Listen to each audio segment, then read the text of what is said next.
It's also important to note that in the Quran, Allah is not talking to all Christians universally all the time. There are variations of Christianity, there are strands of Christianity, there are strands of Judaism that the Prophet came into contact with, sallallahu alaihi wasallam, and the Quran addressed their particular school of thought, if you will. So it wasn't, for example, discussing Catholicism or the Protestant school or evangelical Christians and things like that. It wasn't in that context that some of this discourse was revealed.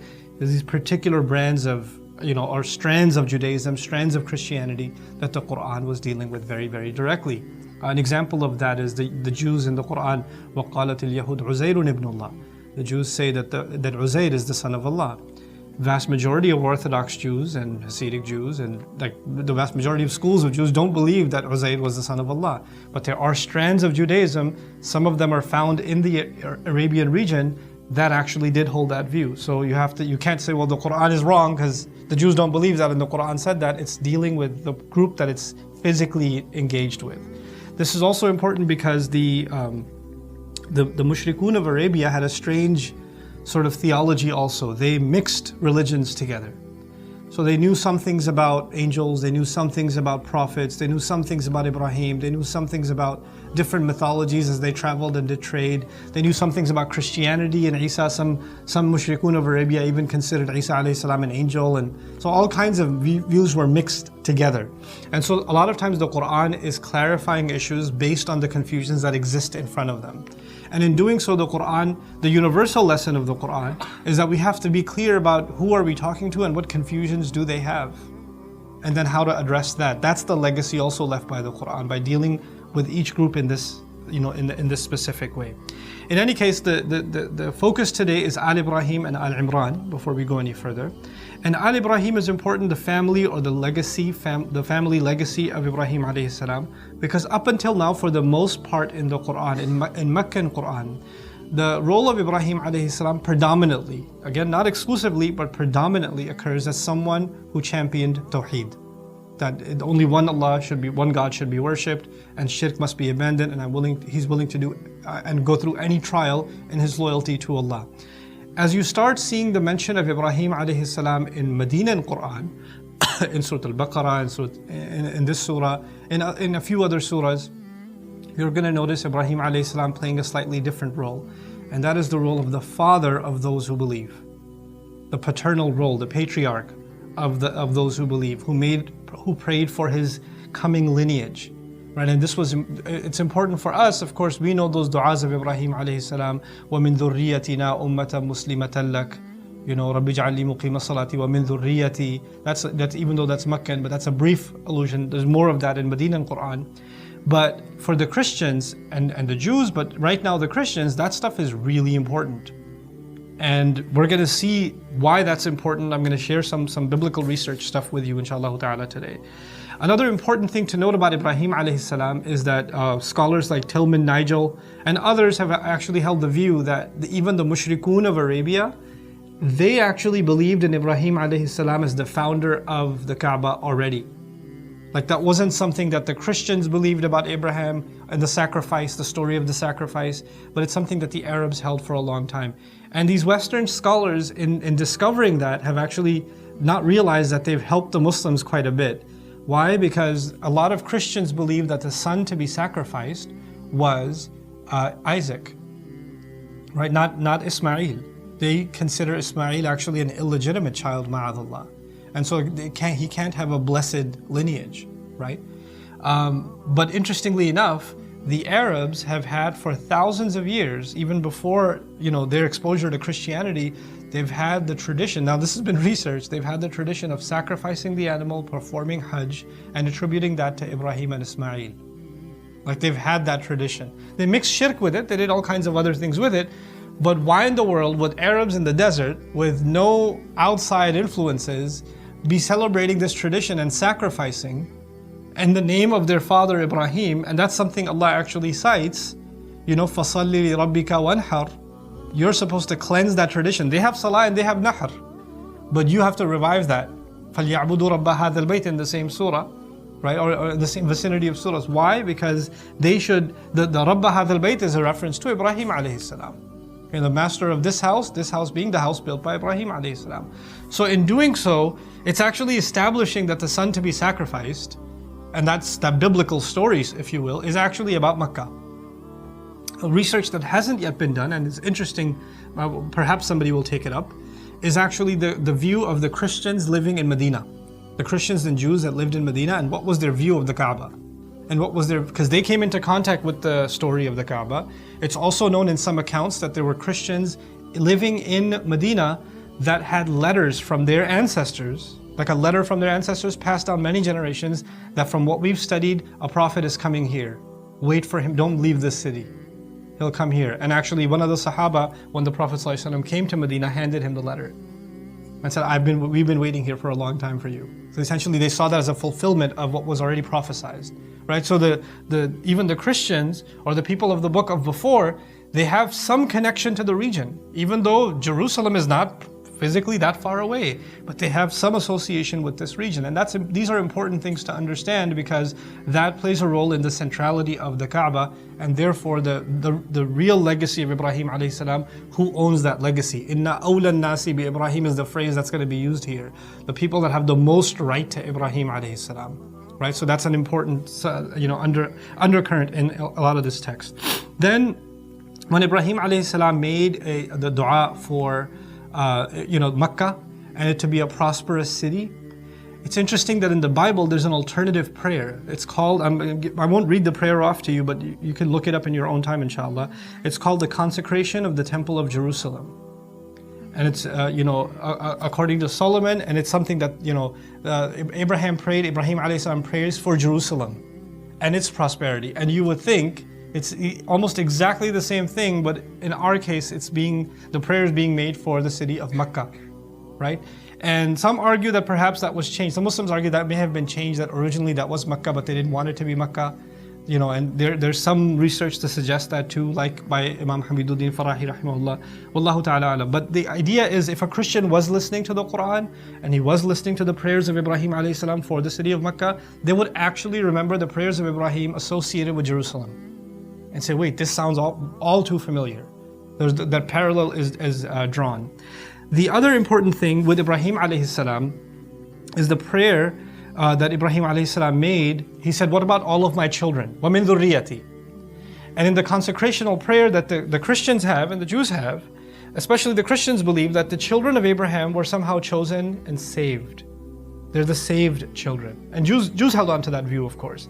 This concept was called zakhut avot in their tradition, ancestral merit. That's how it translates, ancestral merit. That the Israelites share in the special rank and privilege of the patriarch, meaning Abraham, merely by being descendants from them. Just by being Ibrahim's children, they are chosen, special. Of course, the Quran then, this thing that they're chosen can mutate. It can get, it's nice to believe that we're chosen. Like we believe that we're chosen. Like Allah chose us to be the Ummah of Muhammad ﷺ. So it's not a bad thing to believe that. But when it mutates, what does it turn into? نَحْنُ أَبْنَاءُ wa ahibba'uhu. We're the children of God and we're the most beloved of God. There's no way He's going to punish us. Right?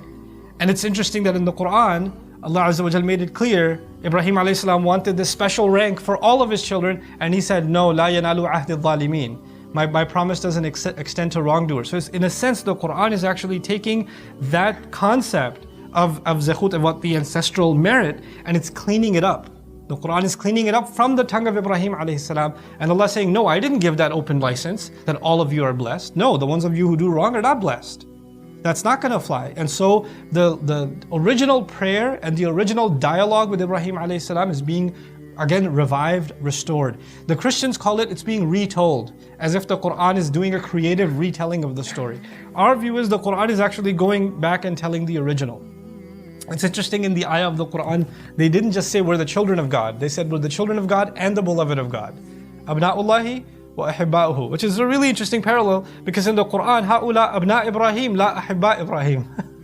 Like, in the Quran's account, they may be children of Abraham, but he does not necessarily love them if they do wrong. And by extension, you might think you're blessed by God, but just because you're from that lineage, even your father is not happy with you. He stopped praying for them. He prayed for the children who would believe. وَارْزُقْ أَهْلَهُ مِنَ الثَّمَرَاتِ Man amana minhum billahi wal yawmil akhir. He qualified it as if the ones who don't believe, he doesn't care. So that's an important undercurrent in the text also. I'll cite something from the Bible. This is going to sound awkward to you because the word circumcision is being used quite a bit in this passage. This is attributed to Ibrahim alayhi salam. It's in Romans 4. And even though this might sound a bit abstract to you, at the end it'll make sense why I'm making reference to this. Is this blessedness only for the circumcised or also for the uncircumcised? We have been saying that Abraham's faith was credited to him as righteousness. Under what circumstances was it credited? Was it after he was circumcised or before? It was not after, but before. And he received circumcision as a sign, a seal of the righteousness that he had by faith while he was still uncircumcised. So then he is the father of all who believe, but have not been circumcised, in order that righteousness might be credited to them. And he is then also the father of the circumcised, who not only are the circumcised, but who also follow in the footsteps. Also the father of the circumcised, who not only are the circumcised, but who also follow in the footsteps of the faith that our father Abraham had before he was circumcised. This is Paul talking about circumcision as a sign of those who believe. Right? And circumcision is a big thing in Jewish tradition, and of course it's made its way into Islam also. The reason this is important, Paul, by the way, later on, because it's such an emphasis on circumcision, later on he said circumcision is circumcision of the heart, because he didn't want that applied to himself, so he kind of so that's also later on. But anyway, the reason this is important is because the Quran, describing the religion of Ibrahim, it uses the term millat Ibrahim. Right? On a number of occasions we found millata abikum Ibrahim or millata Ibrahima Hanifa. In Hebrew, barit milat is the covenant of circumcision. It's actually literally considered the circumcision or the covenant of Ibrahim. The term is barit milat. And so the word circumcision doesn't just refer to that ritual, it actually refers to the contract between him and Allah, which the Quran then calls millah. So when they hear the word millah and Ibrahim together, they're actually also thinking, we think a religion of Ibrahim. But when a Jew was hearing this, when a Christian was hearing this, they were actually from the original Hebrew Bible being reminded of the original agreement between God and Abraham. By the same exact, even the closely related root letter, mim waw lam and mim lam lam in the Hebrew equivalent is actually circumcision. And in our world, it's actually religion. So millata abikum Ibrahim. And by the way, these rituals were the way of someone being entered into a religion back in the day. It was these rituals that were kind of a form of shahada or a form of, baptism and that sort of thing. Then the interesting thing about Ibrahim alayhi salam that's worthy of note is that, Ibrahim alayhi salam slaughtered an animal.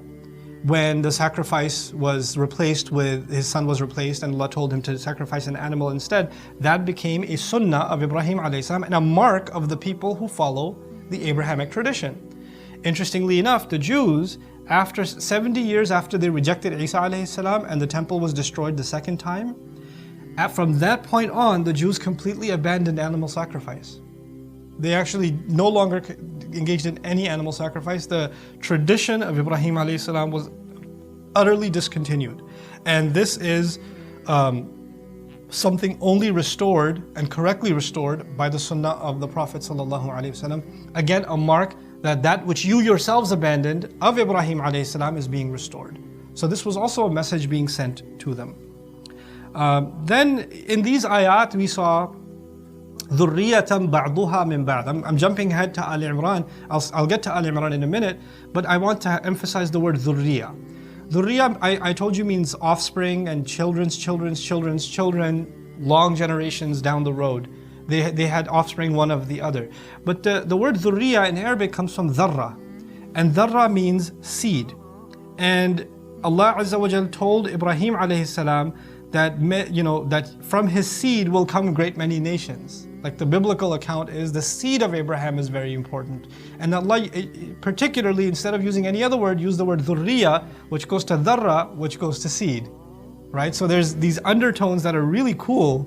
And for anybody who was, an astute student of the Bible, like a attention-paying student of the Bible, these wouldn't be lost on them. They would actually catch wind of that. I've talked to you about the meaning of the word Ibrahim before. I'll remind you of Abraham. They're the three components of the word. It's not an Arabic word. And basically it means the leader of many. The leader of many. Okay? And the Quran basically describes him as the leader of many when the Quran says, إِنِّي جَاعِلُكَ لِلنَّاسِ إِمَامًا, that I'm going to make you a leader over all of mankind. Paul is saying what? That he leads the circumcised and the uncircumcised, basically saying the Jews and non-Jews. That's what Paul is saying. And basically Paul is saying you don't have to be a Jew to now be from the people of Abraham. He was using that as a basis to then eventually talk about you don't need to be from the religion of the Torah to be a follower of Jesus. So he was going to take that next step, but we're not going there. Let's talk about Imran now a little bit. The word Imran, I'll read something. This is from Abdul Rauf, who looks at the origins of words that are not Arabic, that are found in the Quran, and traces their original meanings. And sometimes those meanings, obviously everybody's name means something. Your name has a meaning, my name has a meaning. When Allah Azza wa Jal gives names in the Quran or mentions names in the Quran, sometimes they are physical, actual names, and other times they are titles. And it seems if you appreciate that, then you'll see that sometimes the names of certain prophets or the names of certain individuals may not just be names, may actually be a title or a quality that's being described through that name. But we wouldn't know that because we don't know that foreign language, right? So it's important to go back to the original meaning of the word. So the name Imran is originally Hebrew, likely pronounced Amram or Amran. So there's an M at the end or an N at the end, both ways that it's pronounced. In Hebrew, an and am are interchangeable suffixal augmentatives, meaning at the end you can add am or an and it's interchangeable. Okay, a parallel to that in the Arabic language is in Tanween, you say un or an or in, right? And there are some tribes of Arabs that didn't add un and in, they added am im. Like their Tanween was a meme at the end instead of a noon at the end. Okay, so when one of them came to the Prophet ﷺ and asked a question in their dialect, he said, Hal minam bir fim siyam fim safar. What he was asking was, Hal min al birri fis siyam fis safar. The lam was replaced with meme in his case. The lam and meme became, and the Prophet responded in his dialect, Laysa minam bir fim siyam fim safar. Which is his response, Laysa min al birri fis siyam fis safar. But he replaced it with a meme. So sometimes letters are interchangeable by dialect. So he's saying that the Imran or Amram, as mentioned in the Bible, are interchangeable. Hebrew scholars considered the name Amram to be a combination of Am, which means people, and nation or nation, from the trilateral Ayn Mim Mim, the closest to that in Arabic, Ayn Mim Mim, to be common, which is Umum is also common in Arabic, right? Amma Ya'ummu, to be common, so common people. And from Ram, which means to be high or exalted, the root letters equivalent would be R, W, M, Ra, Waw, and Mim, to be high or to be exalted. Thus they concluded that Amram meant the people of the Most High. Amram literally means the people of the Most High. In reality, the name Amram is the Hebrew equivalent of the Arabic name Imran in both etymology and semantic denotation, because they are both from the same common root letters, Ayn, Mim, and Ra. This is important. So this is what the Jewish scholars believed it means, people of the Most High.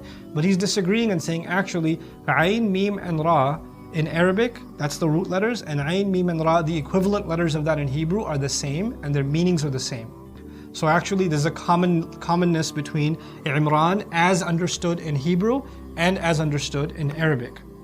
And this is going to play a role in how we understand this person's role in life also. Amara, which means to serve, to wait on, to look after, to tend to, particularly a sanctuary or a house of worship. Which is why Allah says, مَا كَانَ لِلْمُشْرِكِينَ أَنْ يَعْمُرُوا مَسَاجِدَ اللَّهِ. Same root origin from Imran, Amara, يَعْمُرُوا. So he says, it is not appropriate for people who do shirk to be serving or maintaining the house of Allah. إِنَّمَا يَعْمُرُ مَسَاجِدَ اللَّهِ. The one who maintains, develops, serves, builds the houses of Allah, the masajid of Allah. So Imran, in their tradition, in the Hebrew sense, someone who serves the temple. In our sense, the one who does, Imran of the house or Umar of the house, actually someone who takes care of the house. Ammara, yu'ammiru, to take care of, to develop. Okay, so by the way, it's interesting. This word is also used for how we're supposed to tend to the earth. هُوَ الَّذِي جَعَلَكُمْ فِي الْأَرْضِ وَاسْتَعْمَرَكُمْ فِيهَا. Allah says He placed you on the earth to take care of it, to tend to it. You know how you, like someone who takes care of the masjid is always looking for something to clean up, or always wiping things down, or always putting things in their place, like making sure the house of Allah is always perfect. This is the idea of ta'mir or isti'mar. The modern Arabic meaning of isti'mar is colonization, which has nothing to do with the classical, which is also another reminder why classical Arabic should be studied and not confused with, Eratools or something. They're worlds apart. You can't look at the meaning in an app and think that this is what the Quran is saying. Those are not the same thing. In any case, Imran, the house of Imran is important because in Jewish tradition, and then eventually in Christian tradition, the early Christian tradition, taking care of the temple was a sacred duty. And people, the most special people in the community were assigned service to what we call the masjid. They called the temple, they called it the synagogue. But this was a special place. Not just anybody gets to be there. And they use the term priests of the temple, the high priests of the temple. Priests not in the Christian sense, but in the Jewish sense, meaning the ones who studied the Torah and taught it and engaged in the acts of worship and all of that stuff. Those people were actually, in a sense, people of Imran. And so the word Imran is being used to describe this person. Now there's quite a bit of a story surrounding him, this person in the Bible. And he's about to be mentioned. وَآلَ عِمْرَانَ عَلَى الْعَالَمِينَ. Imran, I told you, is the father of Musa alayhi salam. I already mentioned that to you before. That Allah decided that his house should be served and his temple should be served by Imran. Now we have the Kaaba, right? We have the Kaaba. And at the time of Musa alayhi salam, there was no Kaaba sense actually. And the temple was a moving thing. It was actually the remnants after Musa alayhi salam, what was left behind by Musa alayhi salam in the tabut. فِيهِ سَكِينَةٌ مِّن رَبِّكُمْ وَبَقِيَّةٌ مِّمَّا تَرَكَ آلُ مُوسَى وَآلُ هَارُونَ تَحْمِلُهُ الْمَلَائِكَةُ. What Allah refers to, that tabernacle they call it. This tabut was something moving, and their Kaaba would move with them. That would move with them. But the ones who would take care of it, and every time they stopped, they built a tent around it and up in the area of worship around it and all of that. That's actually the people of Imran. And so this person, this name became sort of a title. And this is the other underlying theme that in Christian culture we have to understand. When somebody historically was important, then later on people called the person who plays the same role as them their name. Like you are reliving that person's legacy. So lots of people were called Imran. And the family of Imran starts with Musa alayhi salam, and for the Jews it ended, and by the time Isa alayhi salam came, the legacy had already died out. There was no more of that legacy. Just Zakaria alayhi salam, and that's pretty much it. Zakaria and maybe Yahya alayhi, and even Yahya alayhi salam they rejected. But Allah Azza wa Jalla is going to now illustrate to the Jews and then tell the Christians that unlike the Jews who rejected the final chapter of the family of Imran, Allah doesn't. That Allah actually accepts Maryam as part of the sacred family of Imran. Part of the same legacy, not just from a genealogical, like a descendants biologically, but you're carrying the same legacy.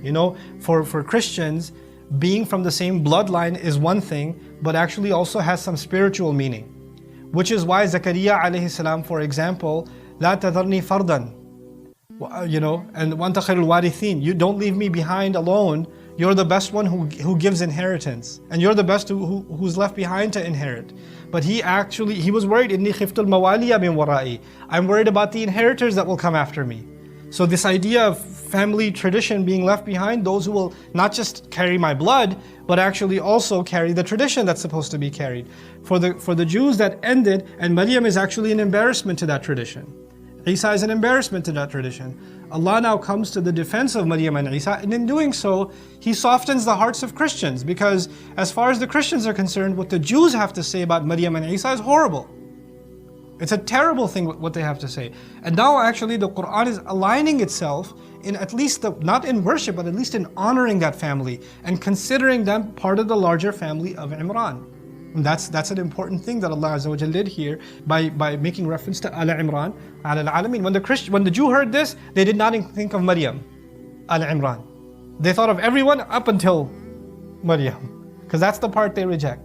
When the Christian heard this, they're like, I wonder if they're gonna do the same things as the Jews did over all other nations of the world. That Ala al-Alamin dhurriyatan ba'duha min ba'd, and then again the reference that they are offspring seed one of another. Wallahu sami'un alim, and Allah is all hearing, all knowing. And you'll notice these names of Allah occur often when people make dua about future generations. There's the theme in the Quran of Allah being called As-Sami' and Al-Alim on the tongue of Ibrahim alayhi salam, Zakaria alayhi salam. Here you're going to find, the mother of Maryam, salamun alayha, when she's making dua about, the future offspring, generations, coming generations, and Allah being all hearing, Allah being all knowing is an important name to mention. And of course, I think I mentioned this to you in the Baqarah series. Ibrahim alayhi salam made this dua, and when he was building the house along with his son Ismail. And actually, the biblical story is when Ismail was born, even though Ibrahim was very old, he said in Hebrew, the words are Yashma'il. Yashma'il means God listens, meaning I prayed for a child and God gave me a child even though I'm in such an old age. And Yashma'il became Yishmael, his name. And from it we get Ismail, meaning literally Sami Allah. Allah listens. Right? That literally became his name. So now we get to the story, the family of Imran. And it would be interesting reading for you. It's kind of a shocking read, almost like a novel you're reading. It's called the Infancy Gospel of James. It's not considered part of the Bible, but an important document nonetheless. It's the only one that describes the birth of Mary all the way to the birth and times of Jesus, okay, in some detailed account. So once again, it's called the Infancy Gospel of James. And I'll give you my version of it, my version of the Gospel. Again, it's not considered part of the Bible, but when I read it, I was like, what? This is crazy. That's crazy. How they say this stuff? But I'll tell you the story, because I want you to know, before the Christians heard these ayat, what did they know? What were they thinking about the story of Isa alayhi salam and Maryam salamun alayha? So basically, you have this man whose name is Joachim, and he's a very wealthy, generous, man in the Jewish community, and he always gives sadaqah, and he's always, donating towards, sacrifice and all this other stuff, sacrificing of the animals and things. And some, priests come and tell him, some basically scholars of Judaism come and tell him, you don't have a child. And if you don't have a child, you're not furthering the legacy of the children of Ismail or Israel, and therefore you're not allowed to give charity. So they got jealous of him, and they made him feel like he doesn't have a blessed family because he doesn't give charity. So he got upset because his wife hadn't been able to bear a child for a long time. And so he got so upset that he went out in the desert, set up a tent in the desert, and just started worshiping Allah and said, Allah will feed me, Allah will give me food, God will give me, and until He gives me a sign, I'm not going to come back because Allah didn't give me a child. And this is how the story goes. We don't have stories like this in Quran and Sunnah, but they have them, right? How having children is so important that he just left his wife, and his wife started crying and started saying, I lament to God over two things. I'm a widow, even though my husband's alive, and I'm childless. And then she actually, after he had left, she realized that she's actually pregnant. She's super happy. And then, he comes back, and then he starts giving all kinds of charity. And then, she eventually has a child, and it's a girl. That's Mary, that's Maryam. So here she's called the wife of Imran, Imra'at Imran. Imran is not used as his name. And he gave more than anybody else to build the masjid or to serve, right? So Quran uses, instead of using his name, uses the word Imran. And some of our ulama said, no, the Christians got it wrong. His name is not Imran, or his name is not Joachim, his name is Imran. Allah is correcting the Christians. Allahu A'lam. I would argue, actually, no, Allah is using a title for him.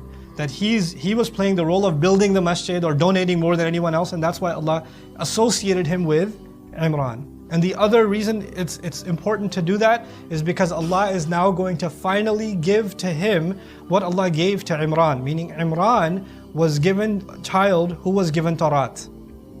And he's now being given a child, Maryam, whose child is now going to be given Tawrat and Injil. So it's the start of Tawrat and it's the end of Tawrat and Injil. It's the opening and closing of the revelation history of the Israelites. So it's Imran's family legacy completed, which is why the name is being used.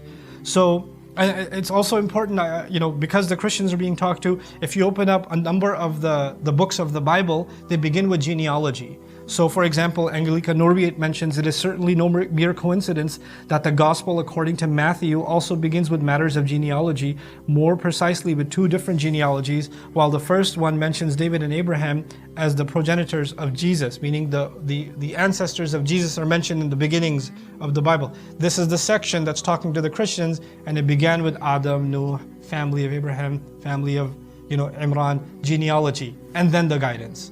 So it resonates with them in the way that even though that's written by people, it's not a book of Allah.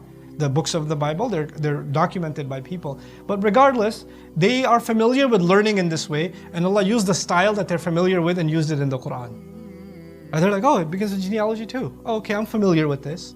And it kind of puts the guard down again. Now, the next piece of this, the story. So she has this child, and then Zakaria alayhi salam, she dedicates this child. Everybody's happy that this child is born, and because this was the most generous and most righteous man in the community, and so they're dedicating this child to the service of Allah, even though she's a girl. Everybody's okay with it. By the time she turns 12, there's a convention, there's a meeting of the scholars and the priests. They say, well, we can't have her in the temple because she'll desecrate the temple. Because she's a female, she can't be there.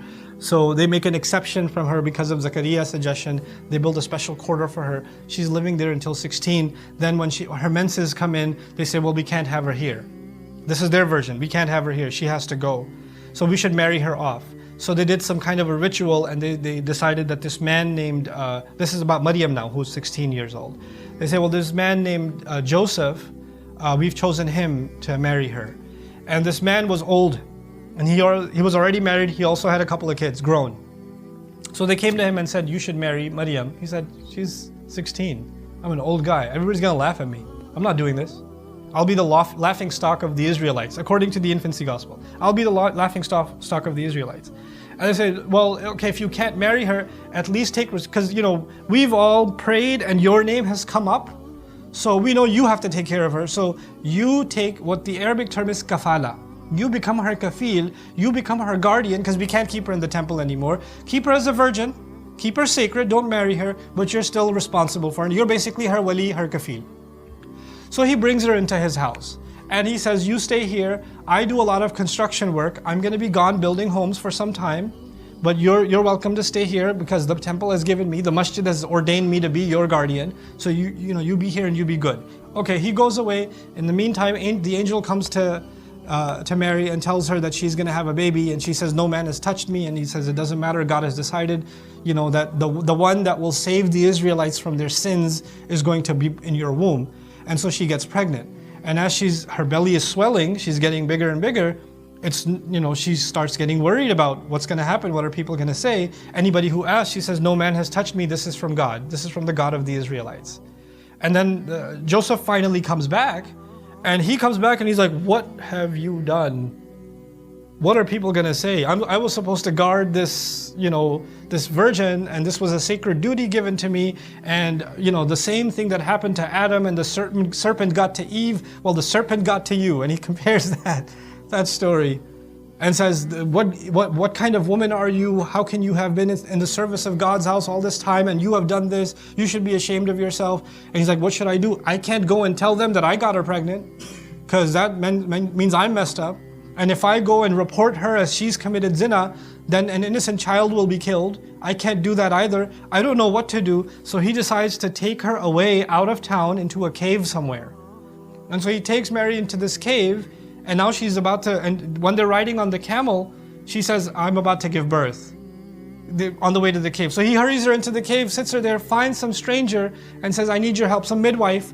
You need to give birth to this child. And so they go into this cave, and she's giving birth to the child, and the entire cave fills up with light. And the lady who says, whose child is this? And she says, Mary still says, I swear no man has ever touched me. And she says, I don't believe you. And she gave her a physical exam and says, you're right, no man has ever touched you. I don't know what that means. But then God, and I'm like, what is this? So anyway, and then her name is, I forget, Salome or something like that woman's name. And then God speaks to Salome and says, you have been blessed to deliver a child that will save all of the Israelites from their sins. And she's like, how blessed I am that I saw this miracle of light and all of this. And this is how he was born. And then in the meantime, the king Herod saw, like Firaun saw a dream that a child will come to threaten his kingdom. Herod sees a dream that, a child is born that is going to be a prince. And he's worried about this prince, so he's going around asking whose child is this that needs to be killed, and he's asking for Zakaria, for his son, and where did you keep your son? And interrogations happening. This is basically the story. I'm giving you the juicy parts that are like, whoa, what is this? This is what they believe happened. Now the Quran comes and tells a completely different story. Completely. And by the way, at the end of that story, you know what it says? This is James. I told this story at this time and I decided to record this story, as I understood it or whatever. He puts a disclaimer at the end. This is from me. It's not the word of Allah. This is my word. He put that disclaimer at the end. And that's the key that I wanted to cite for you. Allah is telling the story from whose point of view? His own. His own. Not the history according to, the Bible according to Matthew, according to James, according to this, according to that. This is what happened according to Allah. Now, Western scholars will say the Quran has a retelling of the story. We say the Quran has the actual telling of the story. إِنَّ هَذَا لَهُوَ الْقَصَصُ الْحَقِّ. This is in fact what really happened. To know what really happened, you'd have to be there. And the only one who actually was there is Allah, who's still a living witness to what happened then. Right? So when He tells the story, this is what actually happened. This is the confidence with which the Quran tells the story. When the wife of Imran, when the woman of Imran, Imra'atu Imran, why is she being called again Imra'atu Imran? Even though she's the wife of Joachim, because he plays the role of Imran. Okay? When the wife of Imran said, Rabbi inni nadhartu laka ma fi batni muharraran. Master, I am dedicating whatever is in my belly, whatever's, boy or girl, doesn't matter, whatever's in my belly, I dedicate to you as a nadhr. The word nadhr is being used. Ma yajibu fil jarahat min ad-diyat. The word nadhr is used when you owe someone a penalty because you hurt them. Like and nowadays, if you owe somebody money because they want a lawsuit against you, that would be a nadhr. Damages owed to somebody because of harm you afflicted, right? The penalty you have to pay. That's called nadhr. The Iraqis used to call it arsh. لِقِبَلَ فُلَانٍ nadhr. This was used in the sense that somebody owes me money because they damaged me, they hit me on the head or whatever. This is why the word was even used. Specific damages were dedicated by Umar radiallahu anhu, Uthman radiallahu anhu in their era for different damages that were done. They used to call it nadhr also. Right? So if somebody's head injury broke a bone or something like that, there's a specific amount that you owe. They set these prices on nadhr. وَالنَّذِيرَ الْإِبْنِ يَجْعَلُهُ أَبَوَاهُ قَيِّمًا وَخَادِمًا لِلْكَنِيسَةِ أَوْ الْمُتَعَبَّدْ مِنْ ذَكَرْ أَوْ أُنْثَى. Nadhira is used for a boy or girl that has been dedicated to the service of a temple or a church by the parents. Sometimes we do this in South Asia. I haven't seen this done anywhere else really. We do it. This child I'm going to dedicate to just becoming a hafiz, or this child is just going to become servant of the, especially if they're born with some kind of a deficiency, then definitely dedicate. This one's for Allah wala bacha wala, right? Ya Allah ke naam kar diya, right? So this is nadhr to Allah, but they don't do it before the birth. They do it after the birth. There's an issue. Okay, now give it to Allah. So which is a disgusting practice, by the way. Al-ma'na al-mihwari تبعة تلتزم أو يخشى من لزومها. The overall meaning of the word is something that you owe, and you fear if you don't pay it that there's going to be damages. Okay, that's basically the meaning of nadhr, is something owed, and there's a fear that if I don't pay it, there's going to be consequences. Okay, and from it came al-nadhru ijabu shay'in ala nafsi tabarru'an, to mandate something on yourself that is supposed to actually originally be voluntary. But you voluntarily imposed on yourself that you're going to do this. Ya Allah, if you get me married to this person, I will fast for 40 straight days or something. I don't know how that works, but whatever. If you did that, then fasting 40 straight days was not mandatory on you. But since you talked to Allah and said you're imposing it on yourself, it became wajib on you. Now it's held against you. Okay? So, وَمَا نَذَرْتُم مِّن نَذْرٍ فَإِنَّ اللَّهَ يَعْلَمُهُ وَمَا لِلظَّالِمِينَ مِنْ أَنصَارٍ. Whatever you spend, whatever oath you make to Allah that I'm imposing it on myself, Allah knows it. Don't play around with it. Don't just say, just kidding. No, later. Don't do that. So don't even get into it. Because at the end of that ayah in Surah Al-Baqarah, وَمَا لِلظَّالِمِينَ مِنْ أَنصَارٍ, wrongdoers don't get any helpers. So don't mess with Allah and make these promises. صَدَقَةً أَوْ عِبَادَةً أَوْ غَيْرِهَا. Anytime you make a dedication like that as an act of sadaqah or ibadah or anything else, وَالنَّذِيرَ مَا تُعْطِيهِ, and nadhira is what actually that you give. So what she is giving Allah is whatever child she has will be dedicated to the service. There were some people that were just khuddam of the house. They were just there to do nothing else. They were just going to study the book of Allah and teach the book of Allah and worship Allah, and that's all they were going to do. So this is the nadhr that she made. فَتَقَبَّلْ مِنِّي, then accept it from me. So you'll notice here there's an emphasis on women. The father has been mentioned, but really the one talking is the mother. And the father should be deciding what should happen with the child. He's the guardian, he's the provider, but actually who's making the dedication? The mother is making the dedication. And then of course what is born is a girl, right? And for all this time, for the Israelites especially, lineage is from the father. Lineage comes from the father, and the father is who's important. Allah is removing that from the equation and saying to Allah, actually the real lineage is faith, and gender is irrelevant. And in a sense, He actually even honored that people can be from the family of Imran, meaning the family of the prophethood of Musa alayhi salam, even if they're a girl and they're about to have a child, that's still part of the family of Imran. That's still part of the same legacy. You would think, when a girl gets married or a girl has a child, then the child's identity only belongs to the one that gave, the father who gave the name. But the lineage of Iman is different. The lineage of Iman is actually for both genders. And Allah opened that up really beautifully by describing the wife of Imran, and then later on, Maryam salamun alayha. So, inni nadhartu laka ma fi batni muharraran. Muharrar is an important word. Atiqan, khalisan, li ta'atik, la asrifuhu fi hawaiji. Someone who is, hurriya in Arabic means freedom. Right? Tahriru raqaba, to free a neck. That's the masdar used in the Quran. Muharrar is the ism maf'ul. What it means, whatever is born of me is going to be set free. Set free from what? From all other obligations. This child will not have to worry about where the food is coming from. This child will not have to worry about where the clothes are coming from. Anything else, the only worry they will ever have is worshipping you and serving you and teaching your scripture. That's it. That's the only thing that I want them to do. Every other expense we'll take care of. Muharrara.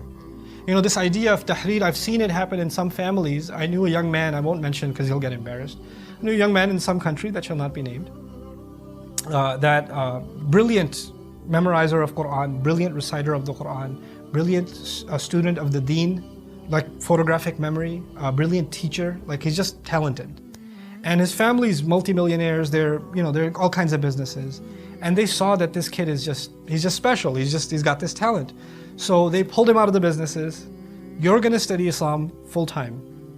And your house and your family and your account or whatever, you don't ask you just take care of your needs.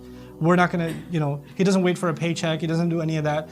When he travels, he just says, I need to go here to do this da'wah thing, and the family just does it.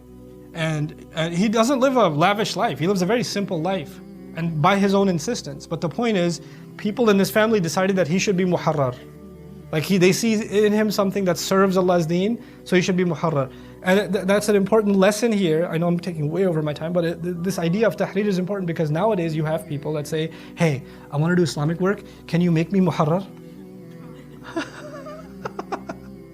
Can you pay for my education? Can you sponsor me in this? Can you cover all of my expenses? Because I'm going to do Islamic work. I'm going to do da'wah work, that's why. Can you get me a business class ticket? Can you put me up in this hotel? Because I need to be muharrar. Dude, you don't decide that. You don't choose yourself and nominate yourself as someone so worthy of Allah's deen service that others should, go fund me. Hold on a second. How are you, that's actually a form of self-righteousness that we should be aware of. When your service is so powerful and so recognized that you yourself people came to you and said, you know what, you need to stop doing what you're doing, just do this. Don't worry about that. Pull yourself away. You need to focus on this. That's your muharrar, not mutaharrir. It's an ism maf'ul for a reason. And if your family decided that, like your family can do that, your family can say, you're nominated, you're gonna do this. We want you to do this. This is all I want you to do. There are some remarkable scholars around the world, remarkable people around the world whose family's doing this for them. Their family's supporting them because they see them as muharrar. But don't declare yourself muharrar. Don't do that. Don't ask anybody else for money to do,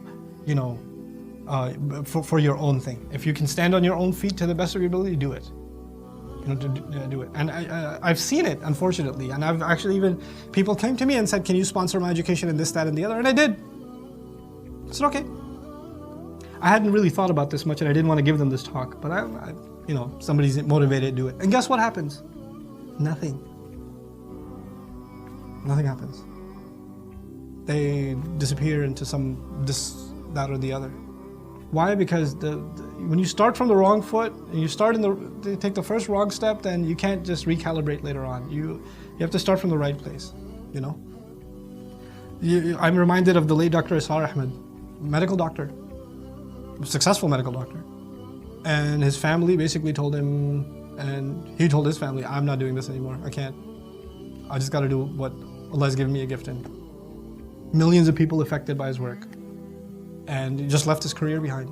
My teacher, Dr. Abdul Sami, my Arabic teacher, was a dentist.